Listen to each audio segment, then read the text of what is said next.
In this video, we are going to discuss the second verse of Samkhya Karika. In our previous video, we explained the first Karika. We attempted to understand the word meanings and the explanation of the first Karika. And very briefly, we introduced the Samkhya system. So, Samkhya, the very nomenclature, is related to number. Since this philosophical system explains the evolutionary process out of 25 elements, hence the term Samkhya is related to number, it refers to number, and also it has something to do with the discriminative knowledge between matter and spirit. So one who discriminates well is the adherent of Samkhya system, and this etymological meaning has been given in a Sanskrit dictionary by Monier William, Sanskrit English dictionary. So Samkhya system has been considered the oldest Indian philosophical systems, and the original Samkhya Sutra has been lost long before, and it has been authored by Mahorshi Kopila, who was the founder of Samkhya philosophical system. Later on, Ishwara Krishna's Samkhya Karika took its place, and the only existing original authentic text is considered the text is Samkhya Karika, and based on that, let's begin the Samkhya philosophy and begin understanding Samkhya philosophy. Okay. So in our last Karika, we have seen that there are three sorts of miseries: Adhyatmika Dukkha, Adi Bhautika Dukkha, and Adi Doibika Dukkha. Mental pain and physical pain has been clubbed, and it has been taken under Adhyatmika Dukkha, and miseries caused by external influences has been termed as Adi Bhautika Dukkha. And Adi Doibika Dukkha, we found that Adi Doibika Dukkha is a kind of misery that is caused by supernatural entities. Alright, now an objection has made that since there are visible means of remedies for removing all these three sorts of pain, so the inquiry which has arisen,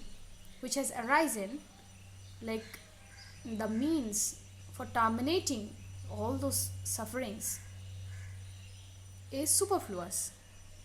It has been objected in the first Karika, but at the same time it has been shown that the objection does not hold so good, because there do exist visible means of remedies for removing those pains, as we discussed before, but since there is the absence of certainty in all those visible means of remedy, therefore permanency in pain. So such an inquiry into the means for remediating or removing those pain is not at all superfluous, but it's very important to inquire about the means for removing all those pains permanently. This inquiry is very legitimate. So let's see the next Karika. Next Karika, I'm going to recite it. It goes as Drishtavat Anushravikaha Shahi Avishuddhi Shaya Atishaya Yuktaha Tad Viparitaha Shreyan Vyakta Avyaktagya Vigyanat. Drishtavat Anushravikaha. We shall try to understand the meaning of this Karika word by word. Okay. Drishtavat Anushravikaha. Drishtavat. Drishta means visible, means like visible means. Drishtavat. Anushravikaha. Anushravaha means bathers. So like the visible means of remedies, as we discussed in the preceding verse, Drishtavad Anushravikaha, the Vedas are like visible means of remedy. Sahi avishuddhi shaya atishaya yuktaha. Avishuddhi shaya atishaya yuktaha. It is also linked with impurity, decay and excess. Tad viparitaha shreyan vyakta avyaktagya vigyana. Tad viparitaha. That means contrary to both. Contrary to both, the means contrary to both, and proceeding from the discriminative knowledge between manifest, unmanifest and spirit is superior. Vyakta means manifest, avyakta is unmanifest, gya, this term refers to spirit, vigyana, the discriminative knowledge, vigyanat, this is the fifth case ending. So from, it refers to the fifth case ending. So from the discriminative knowledge between manifest, unmanifest and spirit is superior. Tat viparitaha shreyan. Shreyan means superior. So what is the ultimate meaning of the Karika? Since we understood that there are visible means of remedies, and these remedies lack permanency or certainty of cessation of suffering. Okay, and like this, the Anushravikaha, which means Vedas, also lack this sort of permanency, because this is linked with impurity, decay and excess, and the means contrary to both and proceeding from the discriminative knowledge between Prakriti, Vyakta, Avyakta and spirit is superior.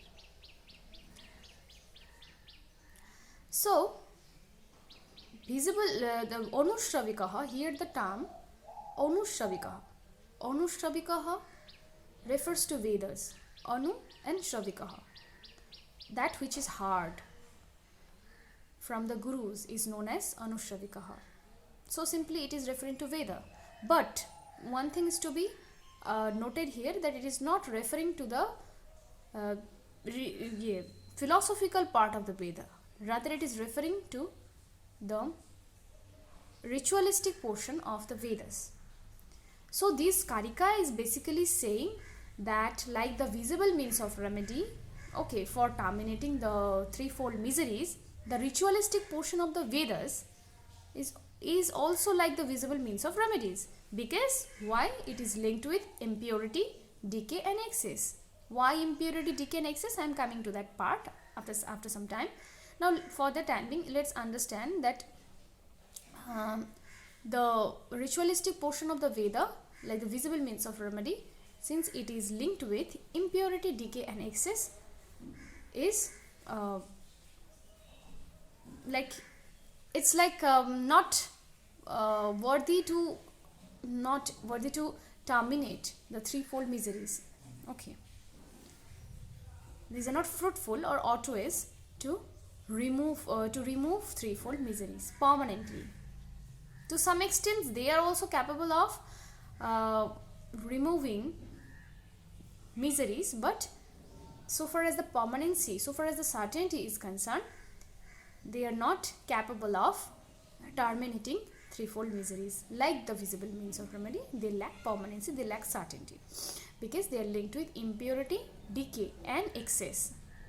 So what is capable of removing those pains permanently, absolutely? So these are the discriminative knowledge, that is contrary to both, proceeding from the discriminative knowledge. Discriminative knowledge means what? Of whose discriminative knowledge? Whose discriminative knowledge? Discriminative knowledge of manifest, unmanifest and spirit is superior and is capable of removing this pain. Although it has not been explicitly mentioned that this discriminative knowledge is capable of removing pain, but from this last sentence implies this. So, tad viparitah shreyan vyakta avyakta vigyanat. So, that means the discriminative knowledge is superior to the ritualistic portion of the Veda. But remember, this is not pointing to the philosophical portion of the Veda, the Jnana Kanda or Uttar Mimamsha or the Jnana Kanda portion, always saying that Atmavid, the one who has known the self, does not return to this world. And it is also mentioned that Atman ought to be known or realized and discriminated from Prakriti. So just remember here the Anushravikaha term is meant for the ritualistic portion of the Veda, not the philosophical portion or the spiritual portion of the Vedas. Because the spiritual portion of the Veda is also emphasizing the necessity for knowing the Atman. Atman ought to be known. In Brihadaranyaka Upanishad it has been mentioned, Atman ought to be known and it must be discriminated from Prakriti. Atman ought to be known, realized and discriminated from Prakriti. In Brihadaranyaka Upanishad it has been mentioned, and also in Chandogya Upanishad it has been mentioned that Atmavid does not return to this world. The one who has known the self does not return to this world. So since the Upanishads constitute the philosophical portion of the Vedas, they has been excluded so far as this Karika is concerned. When they are referring to the term Anushravika, they do not have in mind the philosophical portion of the Veda, rather they are pointing towards the ritualistic portion of the Veda, which deals with sacrificial rituals, sacrifice, Vedic rites and rituals. These produce certain results that are very temporary. They produce merit, but along with this merit there comes with certain impurity, because since like any rite, say for example Soma Yogya, now it is irrelevant to talk about this sort of yogya because time has changed and now we no longer believe in all those types of sacrifices. So since we are trying to understand this Karika, let's try to go to that context and let's understand the sacrificial rites and rituals like Soma Yogya. Soma Yogya, it used to carried out with the help of some animal sacrifice, animal slaughter, and the sacrifice produces some merit, but along with that merit comes impurity due to this animal sacrifice and destruction of corn. So the animal sacrifice and destruction of corn were the part of the sacrificial rite. So along with the merit that which has been produced by the Soma Yogya, some demerits like impurity also it was also produced. That is why it is impure, and decay and excess, abhishuddhi, shaya, atishaya. And the merit, once the merit is produced, with the enjoyment of the merit decreases. So it is temporary. So one desirous of attainment of heaven, they were prescribed to perform certain yajna. Okay, once this sacrifice is performed, it produces a merit, and also with this merit there is linked with some impurity, because most of the sacrificial rites involves animal slaughter, destruction of grains, corns, etc. So demerit has also been produced, and and so far as the merit is concerned, the moment one starts enjoying that merit, like when one enters into the heavenly planet due to the result of his sacrifice he performed, so the enjoyment of heavenly planet, the more he starts enjoying the heavenly planet, the merit starts decreasing. So it is temporary. The merit is subject to destruction. It is transitory. The merit is very transitory, not permanent. And shaya, atishaya, decay. Decay here refers to that, there is there is a inequality in the result that constitute excess. Like one who performs Vajapaya Yajna, he attains sovereignty. So Vajapaya Yajna, we get reference to the Vajapaya Yajna in Mahabharata. In order to get sovereignty, one has to perform Vajapaya Yajna. And when one attains that sovereignty, he becomes superior. So the results of various sorts of sacrifices were different in terms of their greatness, in terms of their magnitude. So inequality in result is called excess. The superior prosperity of one man makes another of lesser prosperity sad. So anyway, what we understood?